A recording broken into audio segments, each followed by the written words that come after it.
These lights are washing me out and I am looking like Steve Jobs vibes all over here. Okay.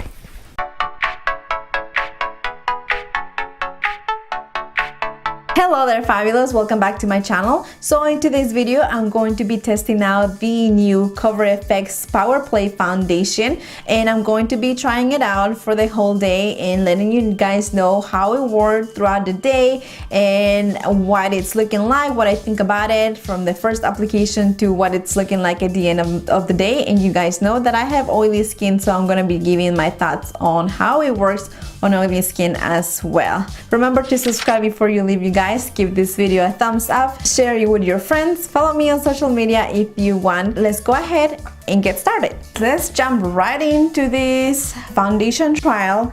And I don't know about you guys, but I don't want to spend like, what, it was like close to $40 for that foundation when I don't know if it's even going to work for me. So what I did, and I actually pat myself on the back because I think it was kind of smart of me to do that. I saw that Sephora had a promotion for this and they had a sample of the foundation, this little tiny guy right here, and that's how I grabbed this. So that was perfect timing because otherwise I probably just would have gotten the foundation sample from the store to see how that was going to work on my skin, but I got this guy, so yay. I got it in the shade N40, so I hope that works.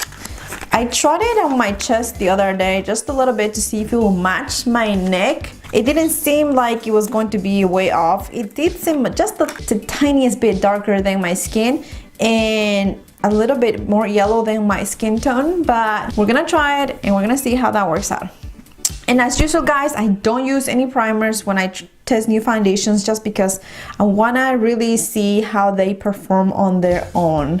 I am going to be using the Cover FX powder to set it though, and I'm debating between these two for concealers because, like I said, it seemed like a pretty yellow foundation, so I may be going with the Lock-It concealer from Kat Von D after I apply the foundation for my under eyes.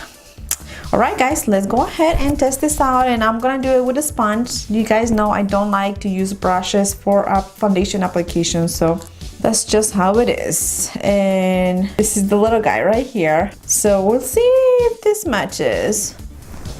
My face is looking a little red right around here, as you guys can see, because I don't follow my own advice, and I was picking at my skin just a minute ago.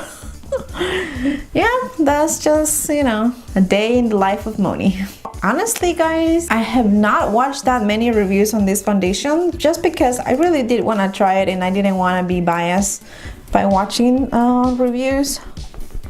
So I have no idea how this performs or what the claims are, whether like it will be better for oily skin or dry skin. You guys know I have oily skin, so we'll see how it performs on my skin. So I am not going to be doing a midday check-in for you guys because I just have way too much going on today. And I am actually going to the gym later on tonight, so probably the last check-in that I'm going to do is going to be after the gym. So I guess that will be a good test for this foundation to see if it will hold under humid and sweaty conditions. So I think that'll be good. I don't know, we'll see. So, but you guys are definitely going to see what the foundation looks like after I come back from the gym. So first thoughts, this is not blending really well. So as I was talking, I let it dry a little bit on my forehead and it's just not blending very good. Ooh, maybe I did need a primer for it. I didn't use one, so far the shade seems to match. Oh, I got it on my hair. Great. Okay, pros and cons I've noticed so far. Pro, I think the shade is pretty spot on for me. Hopefully it doesn't oxidize though, because that would be a problem. Another pro, it feels very lightweight, you guys. I don't feel like I'm wearing anything. But then again, con, it does not have the fullest coverage ever. Actually, I feel like over here you can still see a lot of my skin peeking through. So not high coverage at all. Maybe I can build it up. But then again, another con, I'm kind of scared because it's not the easiest thing to blend.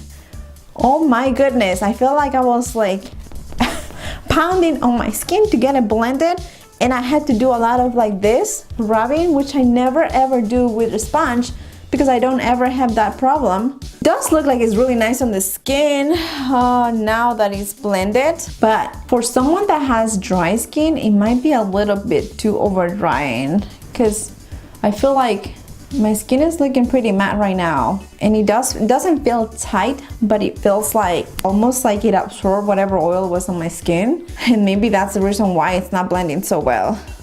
So if you have dry skin, you might want to go with a very hydrating primer or even an oil before you put on this foundation, because it does look nice on the areas where, you know, I don't need a whole lot of coverage. And normally I'll be okay with this amount of coverage. Like you guys know, I don't like super full coverage stuff, but let's see if we can build up the coverage. And I'm just going to go by areas now, because obviously it dries really fast, so you can blend it afterwards. So if you apply just a little bit, it does not look cakey, you guys. It doesn't. It just takes a while to blend. But let's see after building it up what the result is. Okay, you guys, well, I was able to build it up just a little bit. It's still not full coverage after I applied a little bit more on top, to be honest with you. Like I can still see I have a little dark brown spot right here that I can still see is still peeking through. I don't think this is a full coverage foundation at all, you guys. At all. But you are able to build it up. It's still pretty dry, I feel like, so it's still a little bit difficult to blend. So there's that. On the other hand, I couldn't tell you whether it's grabbing onto weird patches or texture, because I don't have a whole lot of that going on my face right now. I don't have a lot of texture going on my face right now. It minimized my pores somewhat, I guess. Somewhat, not so much. And to be quite honest with you guys, I don't even feel like I need to set it, because it feels like it dried completely. So, but again, like guys, look, I had a little blemish right here. It's not covering it up. This one, it covered it up a little bit better. I had another one right there, and it did cover up the redness that I had going on from me picking on my face.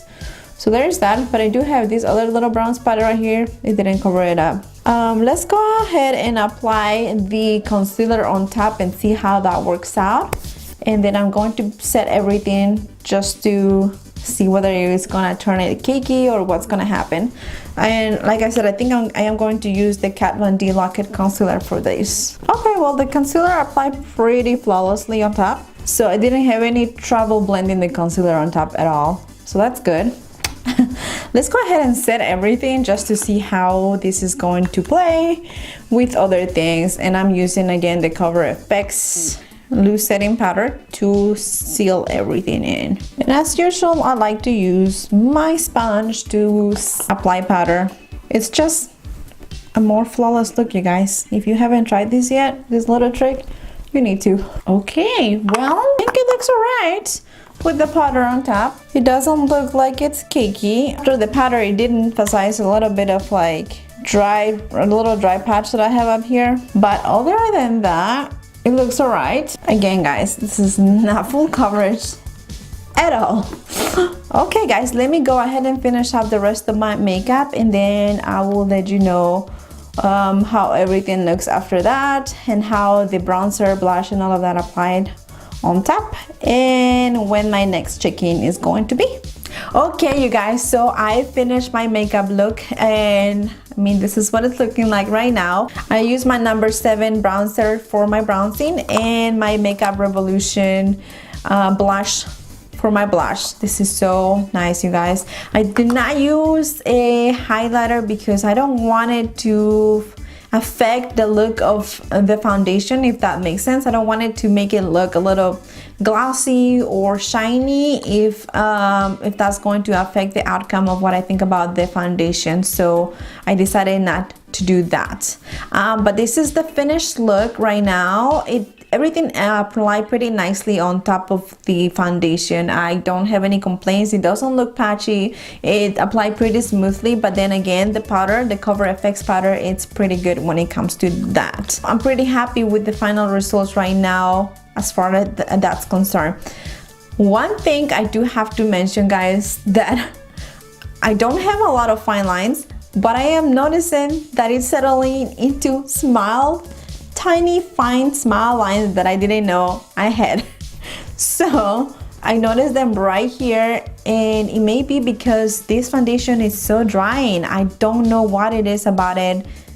It's just very drying, and I don't have dry skin. I don't know why it's doing that. So I did notice that. So again, if you have dry skin, you may not like this foundation at all whatsoever, or if you suffer from a lot of fine lines, you are not gonna like this foundation. All right, so I'm gonna go ahead and run some errands, and again, I'm probably not gonna do a check-in. I'm sorry, you guys, I'm just not gonna have the time, but I will come back at the end of the day to check in with you guys and show you what the foundation is looking like. And like I told you, I'm gonna be doing it after the gym, so we'll see what kind of hot mess I'm going to be looking like after that. All right, guys, so I'm gonna be seeing you guys in a little bit. All right, you guys, and I'm back for a final check-in with this Cover FX Power Play Foundation. So this is what my face is looking like right now. So I was going to say I'm not hating the way my face looks like right now. It just looked a little bit luminous in the mirror just a minute ago, but now that I'm looking at up close with these lights over here, my face looks pretty oily, especially on the T-zone area and my nose. Like, it feels like the foundation completely rubbed off my nose. So I'm sure you could probably touch it up and it wouldn't be bad, but just a couple of things. I think right underneath my lip right here, it got really cakey. It's really cakey, you guys. And like I said, all along my nose, all the bridge of my nose, it completely rubbed off. I didn't really touch my nose. It just faded off, basically. I feel like it held pretty well because I did work out for 45 minutes. So it's, you know, it was cardio workout. It was pretty intense, I guess. So it did hold up against that. It hasn't really rubbed off on my forehead, so that's pretty good. And as the oils of my face and the foundation kind of mix, the problem with the fine lines along my smile lines kind of fix itself. But again, it's just, I don't completely hate it, but if you want this to be a long-lasting foundation that's going to take you through the day and you're gonna be looking matte all day, this is not it. I'm gonna go ahead and touch it up and see if I can fix it a little bit. Now, I'm not putting any product. This is just a dampen sponge that I'm just using just kind of to absorb the oils a little bit, just to see whether it's going to move the product or what's going to happen. Oh, and another thing, guys, it did not oxidize, so that's pretty good. So I think you could probably fix it because it didn't like cake it up or anything like that just by doing this, just by applying the oils. I mean, if I apply a little bit of powder, I'm pretty sure they will look alright. Unless you have a pretty red nose, then you may have to reapply a little bit on the tip of your nose if it wears off, because for me it did. Okay, so that doesn't look bad. It actually looks pretty good. I mean, I'll be okay with going out like this, maybe just reapplying a little bit of the blush again, but I'll be okay with this. It looks okay. So what are my final thoughts about this foundation? I think it might work better for definitely oily skin people, maybe combo to oily skin actually, because if you're way too oily, it might just wear off with the oils of your skin. On the other hand, if you have really dry skin, you're not going to like this. It's going to settle in every single fine line that you have. It's going to grab onto texture if you have any. You're not gonna like it, guys. But if you have combo skin and then your T-zone is mainly the area where you get oily, it's controllable and you actually might like it, because I wasn't hating it. You just kind of look a little bit luminous by the end of the day, which is not bad, especially in the summer. You kind of want that glow in the summer.